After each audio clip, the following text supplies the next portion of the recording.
Hello bachcho, let's read out the question first. Derive an expression for centripetal force when a particle performs uniform circular motion. जब particle uniform circular motion perform कर रहा हो तो हमें उसके लिए centripetal force का expression derive करना है। सो चलिए सबसे पहले हम यहाँ पर बात कर लेते हैं की कॉन्सेप्ट की which we are going to use here for this question. So basically we know that the centripetal acceleration उसका फॉर्मूला क्या आता है AC is equals to V into theta by T, जहां पर V क्या आ जाएंगी velocity of the particle, theta उसका angular change हो जाएगा और T उसका टाइम हो जाएगा। ठीक है, सो इस कॉन्सेप्ट का हम यूज करते हुए क्या करेंगे, एक्सप्रेशन को डिराइव करेंगे। तो सबसे पहले तो हम क्या करते हैं, लेट सपोज के पार्टिकल कुछ इस तरीके से सर्कुलर मोशन कर रहा है। ठीक है, ये उसका सेंटर हो गया। मैं यहाँ पर अभी केसेस कंसिडर कर रहा हूँ। लेट सपोज कि ये एक फर्स्ट पॉइंट हो गया बी, ए हो गया। ठीक है, अब वो ए से बी पॉइंट तक जाता है। लेट से बी पॉइंट कुछ यहाँ पर है, तो ये ओ बी को मैं ज्वाइन कर दूंगा। सो बी पॉइंट पर उसकी जो टेंजेंशियल वेलोसिटी होंगी वो कुछ मैं v मान लेता हूँ और इस पॉइंट को मैं मान लेता हूँ कुछ d के इक्वल। ठीक है, और सिमिलरली a पॉइंट पर जो टेंजेंशियल वेलोसिटी होंगी उसको मैं मान लेता हूँ ac और ये हो जाएंगी v के इक्वल। ठीक है, और पार्टिकल एक्चुअली इस डायरेक्शन में इस तरीके से मूव कर रहा है। सो देखिए सबसे पहले तो हम यहाँ पर मान लेंगे let mass of particle is m, m मास का पार्टिकल है। ठीक है, और जो सर्कल है उसका रेडियस को हम मान लेंगे, radius is r and uniform speed is v। जो यूनिफॉर्म स्पीड है उसको हम मान लेते हैं v के इक्वल। अब हम सपोज करते हैं कि सबसे पहले पार्टिकल यहाँ a से b तक का क्या करता है, मूव होता है इन टाइम t सेकंड। ठीक है, so basically at point b the velocity of the particle is along bd, यानी कि यहाँ पर जब b पॉइंट पर पार्टिकल होगा सो टेंजेंशियली वो जाएगा। सो टेंजेंशियली कैसे जाएंगे, यहाँ पर मैंने एरो से दिखा दिया है bd के द्वारा। ठीक है, now this can be resolve into two components. So इस पॉइंट पर हम क्या कर सकते हैं, इसे दो कंपोनेंट में रिजॉल्व कर सकते हैं। सो एक तो हो जाएगा v साइन ऑफ थीटा, जहां पर थीटा इसके रिस्पेक्ट में एंगल बन रहा होगा, और एक हो जाएगा vertical component that is v cos of theta, like this. Okay, now यहाँ पर हम देखिए जो थीटा है वो बहुत ही स्मॉल एंगल है। Theta is very very small here. So उसके लिए मैं कंडीशंस क्या अज्यूम करूंगा कि जो साइन ऑफ थीटा है this is nothing but is equals to theta, और जो कॉस ऑफ थीटा है उसकी वैल्यू मैं मान लूंगा सिंपली इक्वल्स टू 1 के। ठीक है, ना नेक्स्ट स्टेप में हम यहाँ पर क्या करेंगे, change in velocity parallel to AC consider करेंगे। कहाँ पर, ये जो B के रिस्पेक्ट में AC के पैरेलल जो वेलोसिटी होंगी, सॉरी चेंज इन वेलोसिटी उसको कंसिडर करेंगे। So here we will say therefore change in velocity parallel.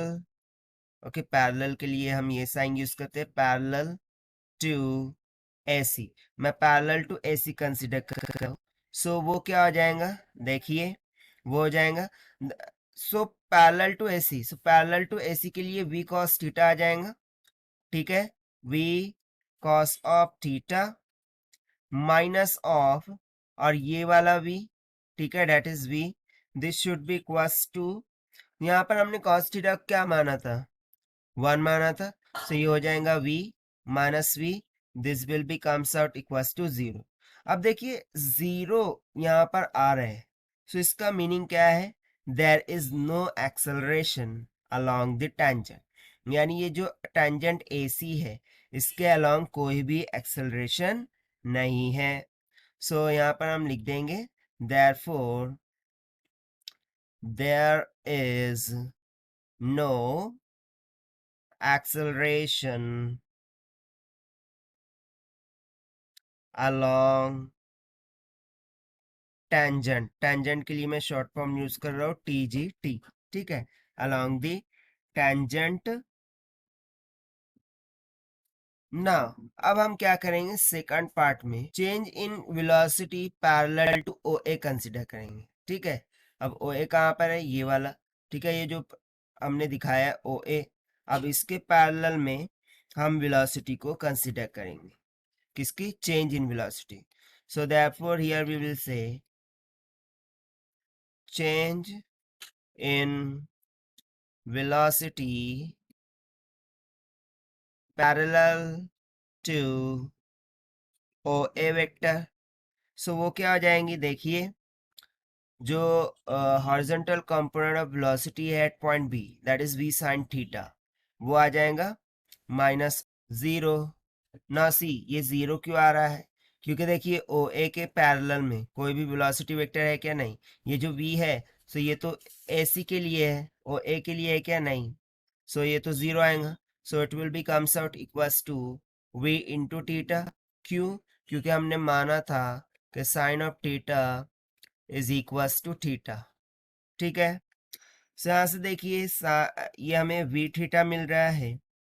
सो यदि यहाँ से मैं एक्सेलरेशन कैलकुलेट करूँ फॉर दिस OA, ठीक है, सो वो क्या आ जाएगा, therefore acceleration for OA will be equals to, जैसा कि हमने कॉन्सेप्ट में फॉर्मूला लिखा था, simply v theta by t हो जाएगा, ठीक है। सो यहाँ से देखिए थीटा बाय टी ये किसके इक्वल होता है, ओमेगा के, थीटा बाय टी, से यहाँ पर सब्स्टिट्यूट कर दीजिए, से हो जाएगा v इंटू ओमेगा, और हम ये एक्सेलरेशन को क्या बोल देंगे, the centripetal acceleration, that is AC। Now we know that जो सेंट्रिपिटल फोर्स होती है वो, उसका फॉर्मूला क्या होता है, centripetal force is nothing but is equals to the mass into centripetal acceleration। so ये हो जाएगा simply m into v omega, okay, m into v omega। so यहाँ से देखिए मैं v को क्या लिख सकता हूँ, या फिर हम ओमेगा को क्या लिख सकते हैं, हम एक फॉर्मूला जानते हैं, v is equals to omega into r, ठीक है।